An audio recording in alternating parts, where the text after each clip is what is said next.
You're watching the Croydon Islamic Community Trust channel.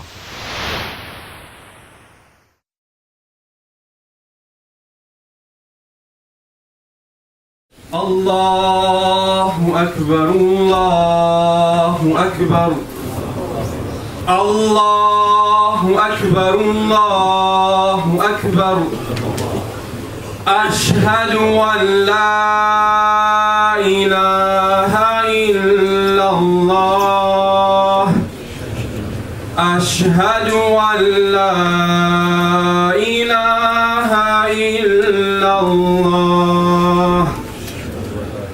Ashhadu anna Muhammadan Rasulullah. Ashhadu anna Muhammadan Rasulullah. Hayya ala salah. Hayya ala salah. Hayya ala al-falah. Hayya ala al-falah. Allahu Akbar, Allahu Akbar. La ilaha illallah.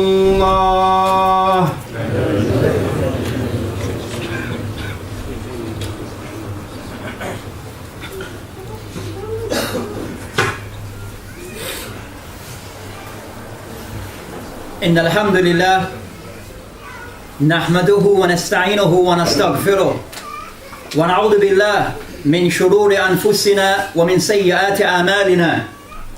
من يهده الله فلا مضل له ومن يضلل فلا هادي له. وأشهد أن لا إله إلا الله وحده لا شريك له وأشهد أن محمدا عبده ورسوله. أما بعد، فإن أصدق الحديث كتاب الله وخير الهدي هدي محمد صلى الله عليه وسلم وشر الأمور محدثاتها وكل محدث بدعة وكل بدعة ضلالة وكل ضلالة في النار. أما بعد, in our khutbah today, inshallah ta'ala, we'll discuss one of the hadith of the Prophet ﷺ to give us some general guidelines regarding how to apply this Islam. So the hadith that we'll be discussing, the hadith that is collected by Imam Bukhari and Imam Muslim. And this hadith is the hadith of Nu'man ibn Bashir. قال سمعت رسول الله عليه الصلاة والسلام يقول إن الحلال بين وإن الحرام بين وبينهما أمور مشتبهات لا يعلمهن كثير من الناس ومن اتقى الشبهات استبرأ لدينه وإرضه وَمَنْ وَقَعَ فِي الشُّبَهَاتِ وَقَعَ فِي الْحَرَامِ. Al-Hadith. The hadith that we'll be discussing in brief is one of those hadith that the ulama have referred to as Rubul Islam, as being fourth of Islam. And this hadith is the hadith, as we mentioned, the hadith of Nu'man ibn Bashir, who called that he heard the Messenger of Allah subhanahu wa ta'ala stating, saying, إِنَّ الْحَلَالِ بَيِّن, that those things that is halal, it is clear. And those things which is haram, it is clear. And between both of these things are affairs that are unclear, doubtful.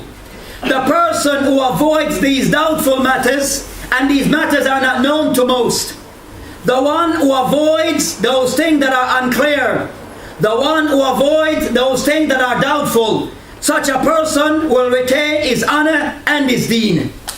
And the one who falls into the haram, into those things that are unclear, such a person has actually fallen into haram. The message that can be taken from this hadith, one, that in Islam, most of what we're involved in regarding the acts, the deeds that we do, they fall into three categories. Those things regarding our actions that are clear, that this thing is something which is sanctioned and permissible in Islam. And these are majority of what we do. So regarding the things that we eat, is in generally halal.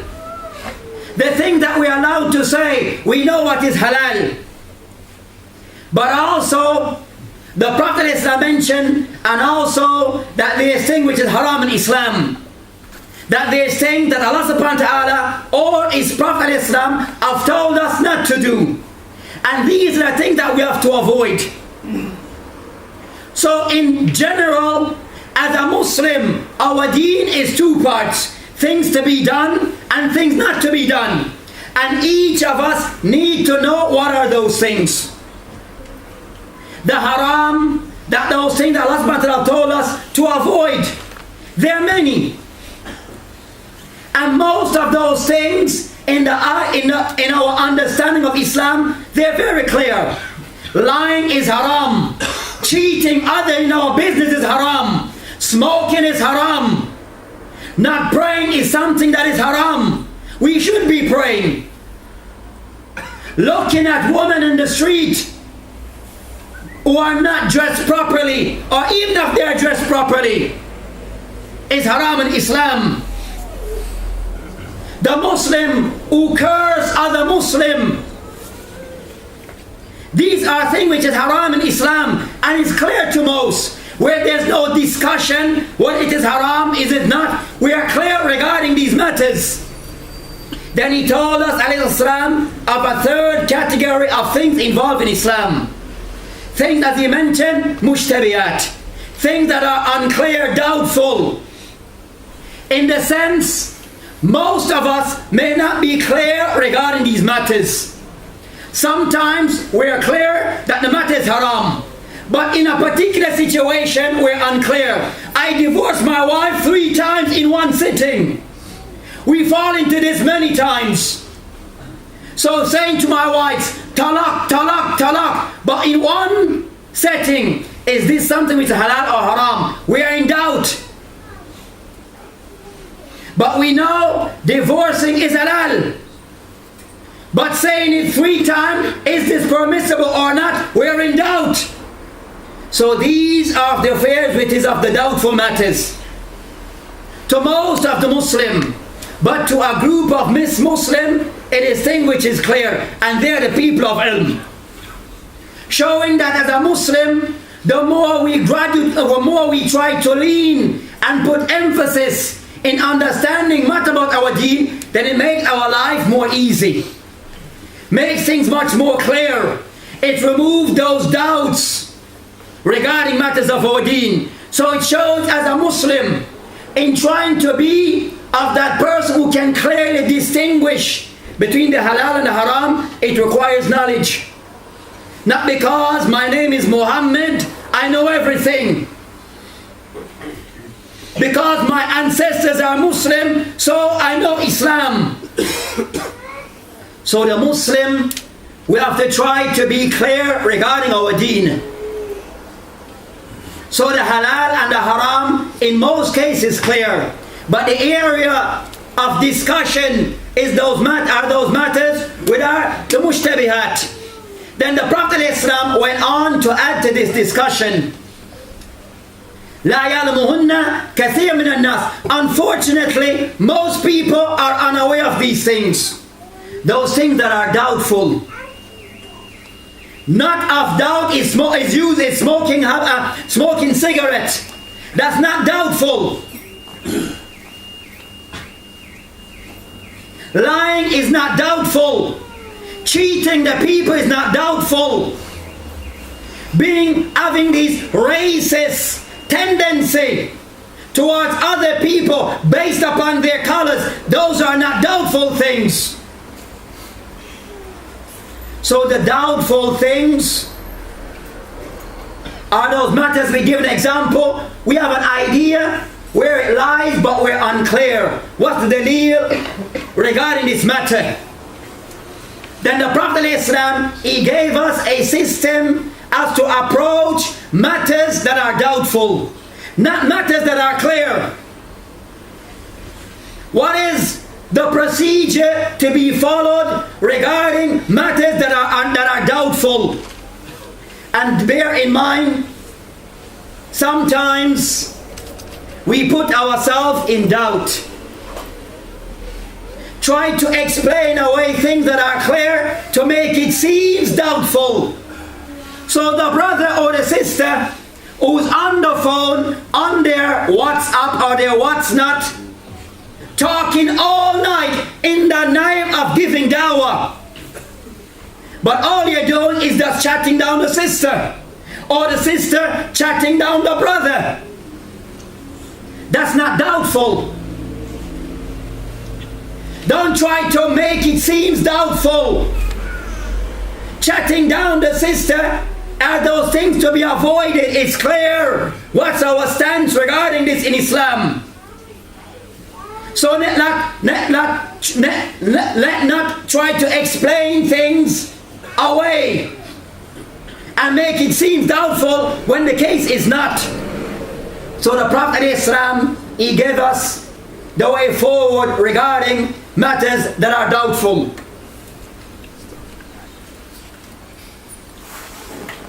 Alhamdulillah, wassalatu wassalam ar Rasulillah wa ba'd. So Islam, as being the best in giving advice and of being of the one who most concerned regarding his ummah of Islam and mankind in general. So he told us regarding those three matters: halal al-bayin, wal haram al-bayin, wal umur mushtabiyat. The person who finds himself in a case where things are not clear, what to be done.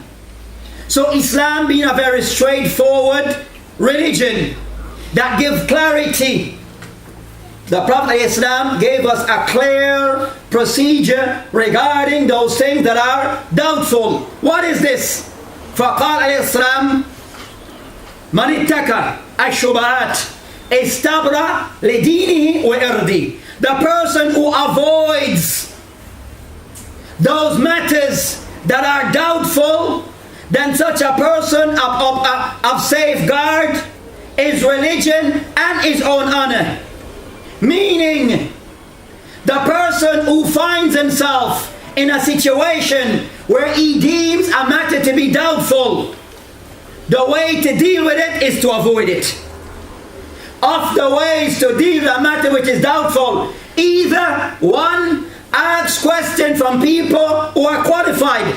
فَاسْأَلُوا أَهْلِ الذِّكْرِ إِن كُنْتُمْ لَا تَعْلَمُونَ. Ask those people who knows, the people of understanding of Islam, if we're unclear. Or the second line, in dealing with things that are unclear, the person avoids it. Do not enter into this matter, don't enter into this arena, don't open that door. So these matters that are doubtful, the way in dealing with it, one, the person, he avoids it until he has clarity regarding the matter by asking those who know or researching on that topic, or the person leaves it until the clarity comes to him. And the person who takes that line of approach, istabra lidinihi wa irdi, the person, he retains his own honor and also his religion, doesn't fall into not knowing what's going on. So if we protect our own honor, our name, our good character, and in most cases we like to maintain good faith with the people. So when we fall into things that are doubtful, then this is how we lose our honor. We're walking down the road, involved in things that are unclear, wearing shorts, those pants that goes above our knees. Am I doing something with halal? Am I doing something with haram? The way to get out of it, ask. If not ask, wear a full length pants above your ankle, and you protect your honor and your deen. But if you wear the shorts, then you're liable for people to attack you and defame you. so the person retain his deen and his honor. And it shows from the hadith, the Muslim, each of us, we should always pay attention to maintaining our deen, Islam, upkeeping our Islam, and also our own honor as being a Muslim who is deemed to be trustworthy, a person who is deemed to be committed to Islam. We should take care to these matters, not in the sense of trying to keep up with the Jones. They have a new Mac, a new Mercedes, I want one, but I can't afford it. So I'm going to borrow money from the bank, get riba, not in that context. So upholding our honor and our religion is not falling into things that are haram. Then he told us regarding the next side of the coin. Man waqa fi shubahat waqa fil haram. The person who enters, step over that line, the line of things that are doubtful, then such a person has actually fall into haram. The one who goes over that line,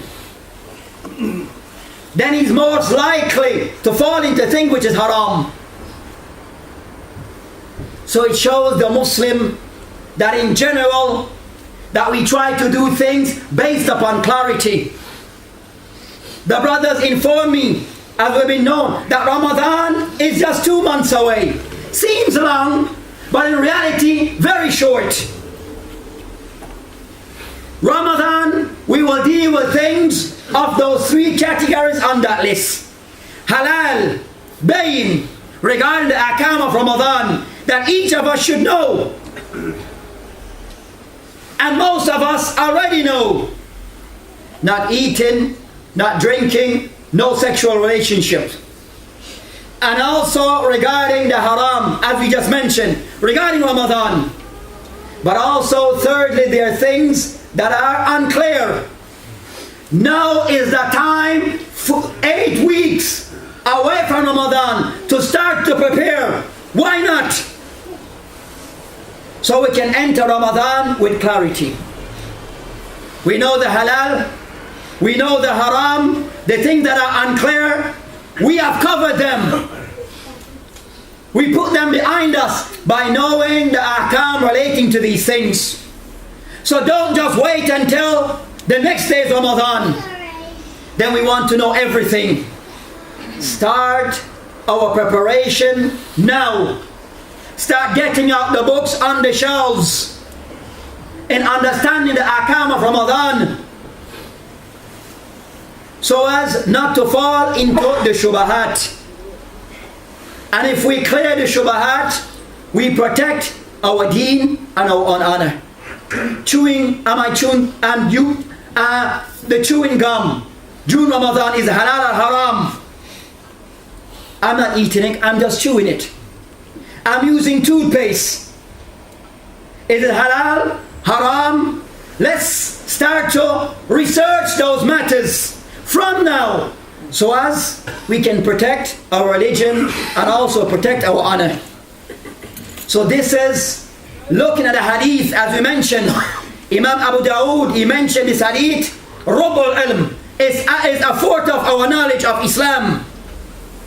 But it only matters if we look into it and try to implement it in our life, knowing the halal of Islam, knowing the haram of Islam, and avoiding those things that are doubtful, that we're unclear of.